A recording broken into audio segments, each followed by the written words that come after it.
Kementerian Komunikasi dan Informatika akhirnya memblokir sejumlah penyelenggara sistem layanan elektronik sejak Sabtu dini hari. Pemblokiran ini sebagai tindak lanjut aturan terkait pendaftaran sistem elektronik atau PSE Kominfo. Sejumlah situs hingga aplikasi yang diblokir diantaranya PayPal, layanan game Steam, mesin pencari Yahoo, hingga game Dota. Hayo, siapa nih yang kemarin gak bisa main game di Steam dan Origin? Nah, kali ini kita akan membahas kenapa terjadinya pemblokiran banyak aplikasi PayPal, Origin, Steam, Dota oleh Kominfo beberapa waktu lalu. Baik, sebelum itu, mungkin saya akan perkenalkan diri dulu ya. Halo guys, Assalamualaikum warahmatullahi wabarakatuh. Tabe selamat lingkungan latai, salam sujud kerendeng malimpang, adil keterima buat curamin kesurga bas, sengat kajubata. Perkenalkan, nama saya Margo Kumolo Indarstoto dengan NIM 203030 702107, jurusan Ilmu Administrasi Negara, kelas A, Fakultas Ilmu Sosial dan Ilmu Politik, Universitas Palangkaraya. Oke guys, sebelum kita lanjut ke inti pembahasan, kita harus tahu dulu nih peraturan PSE. Pendaftaran PSE swasta memang sudah diatur dalam Peraturan Pemerintah Nomor 71 Tahun 2019 tentang penyelenggaraan sistem dan transaksi elektronik yang dikeluarkan karena adanya ketentuan. Undang-Undang Nomor 11 Tahun 2008 tentang Informasi dan Transaksi Elektronik mengamanatkan peraturan lebih lanjut dalam peraturan pemerintah. Menurut PM Kominfo Nomor 5 Tahun 2020, ada 6 kategori PSE swasta yang wajib didaftarkan, yaitu 1. Melakukan penawaran atau perdagangan barang atau jasa. 2. Menyediakan layanan transaksi keuangan. 3. Menyediakan layanan materi digital berbayar. 4. Menyediakan layanan komunikasi. 5. Menyediakan layanan mesin pencari. Dan 6. Melakukan pemrosesan data pribadi untuk transaksi elektronik.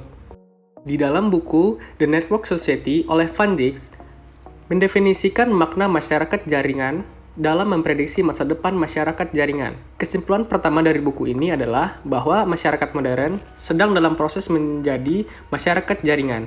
Artinya, dalam internet komunikasi interpersonal, organisasi dan massa menjadi satu kesatuan.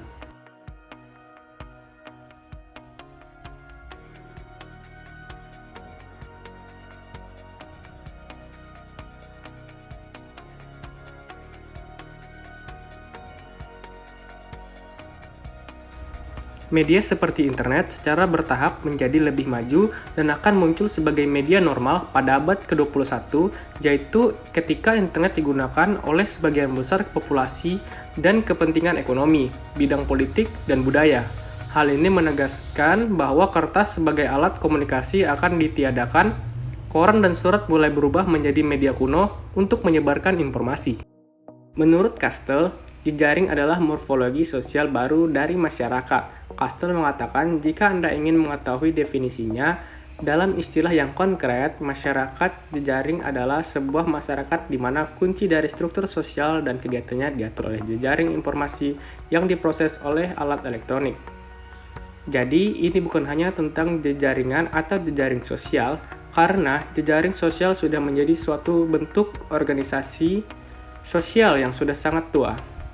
Ini tentang jejaring sosial yang memproses dan mengelola informasi menggunakan mikroelektronik yang berbasis teknologi.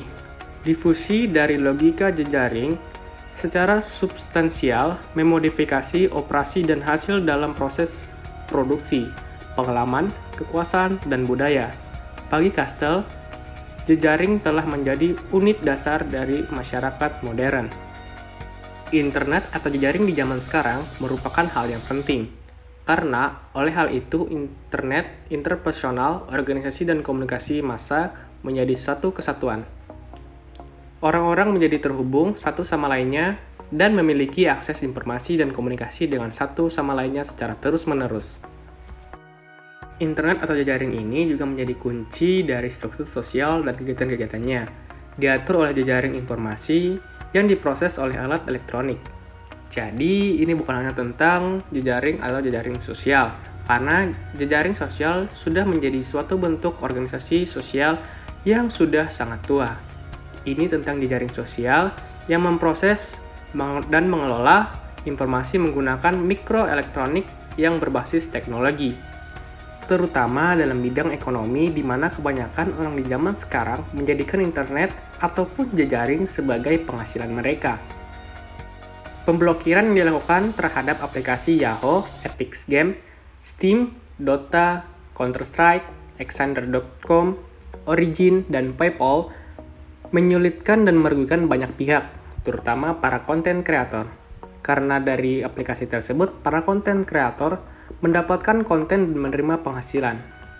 Selamat Kominfo sudah berhasil memblokir banyak mata pencaharian anak bangsamu.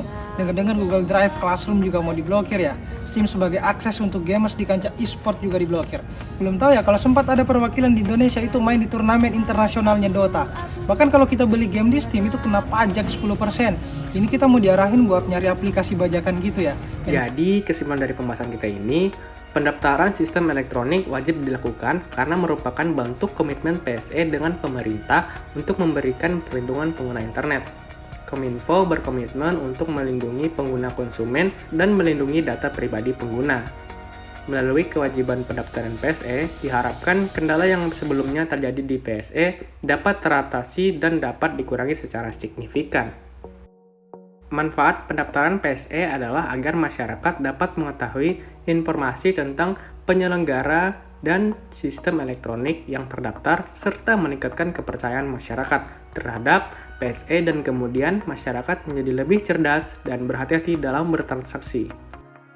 Alasan pemblokiran game menurut Kementerian Komunikasi dan Informatika selain tidak mendaftar yaitu karena ingin mendukung industri game lokal agar lebih berkembang. Oke guys, sekian dari pembahasan kita dalam konten kali ini. Terima kasih telah menonton sampai akhir. Mohon maaf jika ada kesalahan atau kekurangan dalam video ini. Saran dan masukan dapat disampaikan dalam kolom komentar. Terima kasih. Assalamualaikum warahmatullahi wabarakatuh.